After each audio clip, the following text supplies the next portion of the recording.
Los griegos asistían a ceremonias religiosas celebradas en honor a sus dioses. Así lo acostumbraban en las ciudades que había regadas por los valles en la región del Ática. En la antigua Grecia, donde cada una de ellas tenía sus propios dioses, templos, dialecto, mitos y leyendas.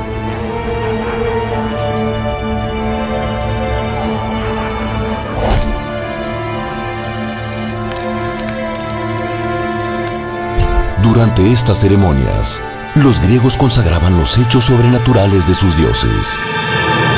Descubrían la vida y obra de sus héroes mitológicos y legendarios.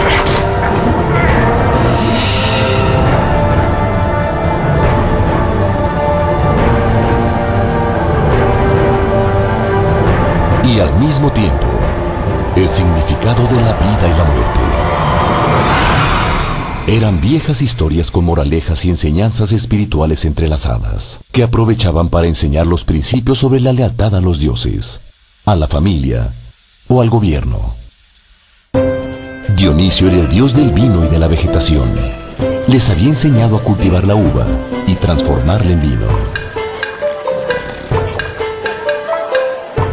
Era bueno y amable con quienes lo honraban, pero podía ser terrible para quien lo despreciara o se burlara de los rituales.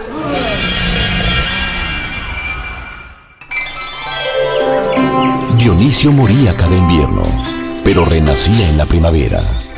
Para sus adeptos, este renacimiento acompañaba tanto la renovación de los frutos de la tierra, como de alguna manera, una posible resurrección. El festival más importante en Atenas era el de las grandes Dionisíacas, que duraba 5 días seguidos y se celebraba cada primavera y cada invierno. Estos rituales se llevaban a cabo antes de que existiera el teatro.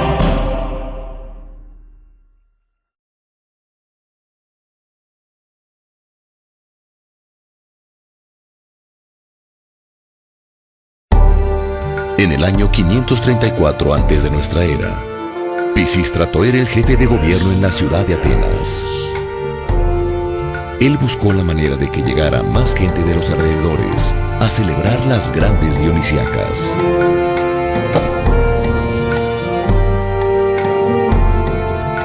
Pisístrato le pidió al poeta Tespis, que era el director del coro del templo de Dionisio, que inventara algo para que las celebraciones fuesen más atractivas. Durante los rituales cantaban y bailaban 12 hombres que formaban un coro, y lo hacían con unas máscaras que descubrían todo el rostro, adornadas con cuernos de cabras.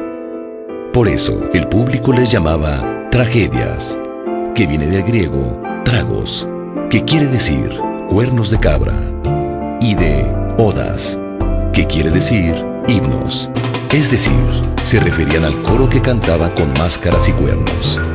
A Tespis se le ocurrió salirse del coro y enfrentarlo, para preguntar, por ejemplo, ¿por qué ese año no había llovido lo suficiente?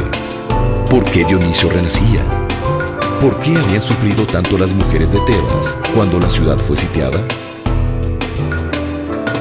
Con esta decisión, Tespis inventó lo que ahora conocemos como teatro. Él fue el primer actor de la historia, que en su época fueron llamados hipócritas, que viene del griego hipo, que quiere decir máscara, y crites, responder, es decir, los que respondían detrás de la máscara.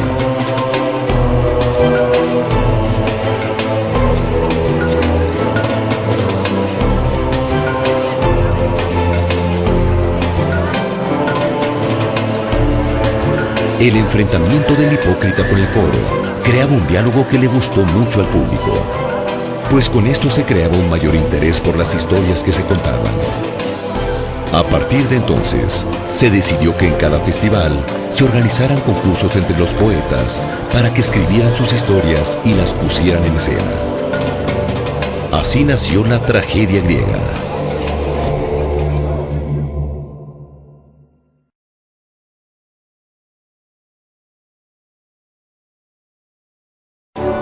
Tespis tuvo mucho éxito. Los vecinos de Atenas llegaban en la primavera y el invierno para ver las obras de teatro que se presentaban en las grandes dionisíacas. También llegaban los poetas de todos lados con sus obras recién escritas, listas para concursar. Tragedia viene de tragos, que quiere decir cuernos de cabra, y odas, que significa cantos o himnos. Se llamaron tragedias porque así se disfrazaban los que formaban el coro para cantar y bailar frente al público. Las primeras tragedias consistían en los cantos de este coro, que representaba muchas veces al pueblo, a los consejeros o a las mujeres de alguna ciudad arrasada, como Tebas y Troya. Otras veces representaban a deidades como las furias o las suplicantes. El coro estaba formado por 12 hombres que cantaban y narraban alguna historia, mientras eran enfrentados por un actor o hipócrita, que representaba a otro de los dioses o de los héroes mitológicos y legendarios, vivos o muertos, que se atrevían a discutir con el coro. Al compartir el sufrimiento que veía en escena, el público podía desahogarse en una especie de purga de emociones, viendo cómo sus dioses y héroes sufrían más que nadie. Ellos se podían sentir un poco aliviados. A través del sufrimiento desmedido de sus héroes, el público conocía el sentido de la vida en su condición excepcional y comprendía que, tarde o temprano, la vida termina con la muerte. Había nacido la tragedia, y con ella la catarsis o purga espiritual con la que el público se desahogaba. Este fue, en pocas palabras, el origen de la tragedia.